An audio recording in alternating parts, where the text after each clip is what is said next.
On avait les bases pour un très bon potentiel épisode 10. À la place, on a eu ça. Hola Moussaïou, je suis le capitaine et je te souhaite la bienvenue à bord. Aujourd'hui, je te propose un voyage pour Lego Star Wars. Joyeuse fête. Et petit clin d'œil à certains d'entre vous qui voulaient revoir ce fameux geste. Voilà, un peu de fanservice de temps en temps, ça ne fait pas de mal. D'autant plus que le court-métrage du jour en est rempli, donc on reste dans le ton. Et avant de poursuivre le voyage, je tiens à te rassurer, il n'y aura pas de spoilers dans ce voyage, donc tu pourras suivre son intégralité en toute sérénité. On est bon ? Ok, alors, Star Wars, joyeuse fête, de quoi ça parle? Eh bien, après les événements de l'épisode 9, alors oui, par contre, il vaut mieux avoir vu les autres films avant, parce que techniquement, c'est la suite directe. Donc je vais être obligé au moins de spoiler le 9. Tu es prévenu. 9 qui est très bien au passage. Donc, après les événements du 9, Rey a décidé d'entraîner Finn pour devenir un chevalier Jedi, mais être professeur n'est pas chose aisée. Et si toi-même tu as dû enseigner ton métier à quelqu'un, tu sais qu'il y a une légère différence entre faire ton métier et enseigner ton métier. Et ça, Rey s'en est assez vite rendu compte. Elle décide donc de partir à la recherche de réponses à ses questionnements pour devenir une meilleure maître Jedi. Ou maîtresse Jedi. Bref, au cours de ses recherches, elle va se rendre dans une grotte dans laquelle elle va se retrouver à voyager dans le temps pour y rencontrer les maîtres du passé. Mais pas que. Voilà, j'en ai terminé concernant l'histoire. Et donc, avant de rentrer encore plus dans les détails, j'ai trouvé ce court-métrage décevant, pour être gentil. Alors, autre petite précision aussi, je n'ai rien contre les projets Lego en film, en série, ou même en court-métrage. J'ai adoré La Grande Aventure Lego, le film. Le deuxième...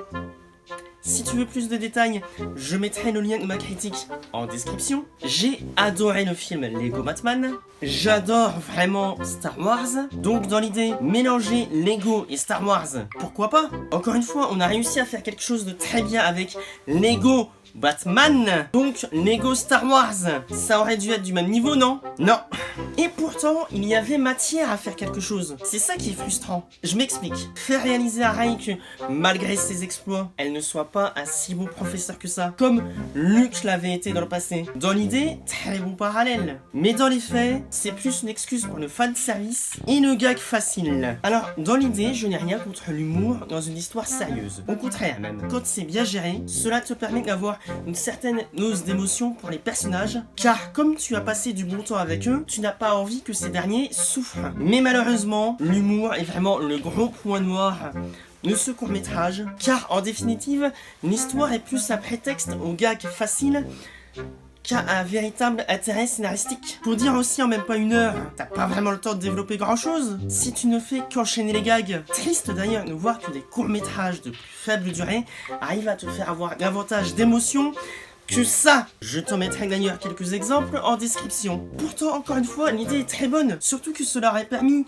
au film, et à Disney en général, de montrer aux gens que Rey n'est pas si puissante que ça. Voire, au contraire, montrer qu'elle est tellement égocentrique de sa force qu'elle aurait été rejetée par les autres, malgré ses exploits. Et on l'aurait vu devenir aigrie au fur et à mesure de l'histoire, voire même à en devenir une nouvelle méchante. Et Finn aurait été le héros de l'épisode 11, qui aurait tenté de ramener Rey à la lumière, mais non. À la place, encore une fois, gag facile, référence en veux-tu en voilà. On a même une référence au jour de la vie. Ouais, le premier Holiday Special Star Wars, renié même par George Lucas, et qui donc de fait est canonique. Bah oui, on a la famille de Chewbacca dans ce court-métrage, les mêmes que tu vois dans le film de George Lucas. Déjà qu'on avait eu une référence au jour de la vie dans la série The Mandalorian, une raison supplémentaire de ne pas aimer cette série, encore une. Donc, deux possibilités. Soit il se moque gentiment de ce que les fans n'aiment pas de manière générale dans Star Wars, soit au contraire, il se moque des fans qui n'aiment pas ces éléments dans Star Wars. Et dans un cas comme dans l'autre, je trouve que ça dessert le propos général de Star Wars. Puisque, à cause de l'humour, tout est dédramatisé. Et donc, on ne croit plus aux enjeux de cette histoire à cause de ces blagues. Et donc, si on ne croit plus aux enjeux de cette histoire, pourquoi continuer à suivre cette histoire? J'espère vraiment voir un jour un film sur la suite des aventures de Rey. Alors, pas forcément avec cette base-là, même si encore une fois, pourquoi pas. Surtout que le voyage dans le temps dans Star Wars, dans les films Star Wars, c'est du jamais vu. Mais cela a déjà été exploité dans le passé grâce à Star Wars Rebels. Et de manière tout à fait sérieuse et cohérente. Et avec une dose de drame aussi. Donc Disney, s'il vous plaît, faites-la cette histoire. Ou faites-en une autre. Mais évitez de faire de nouveaux courts-métrages Lego. Ou alors, proposez-les à quelqu'un qui a de vraies idées de mise en scène. Parce que oui, au-delà de l'histoire, en termes de mise en scène, on pourrait se dire qu'avec des Lego, on pourrait faire tout et n'importe quoi. Comme cela a déjà été fait avec le film La Grande Aventure Lego et Lego Batman. Mais non, ils se contentent du minimum syndical en termes de mise en scène. À se demander d'ailleurs pourquoi ils l'ont fait en Lego, ils auraient très bien pu se contenter de la 3D classique, justement dans le même style que Star Wars Rebels ou Clone Wars, mais non également. Et pareil dans les musiques, aucune réelle innovation musicale. Déjà que c'était un des points négatifs de la post-logie, ici ce n'est pas mieux. Sans parler de la voix off, est-ce que c'était nécessaire ?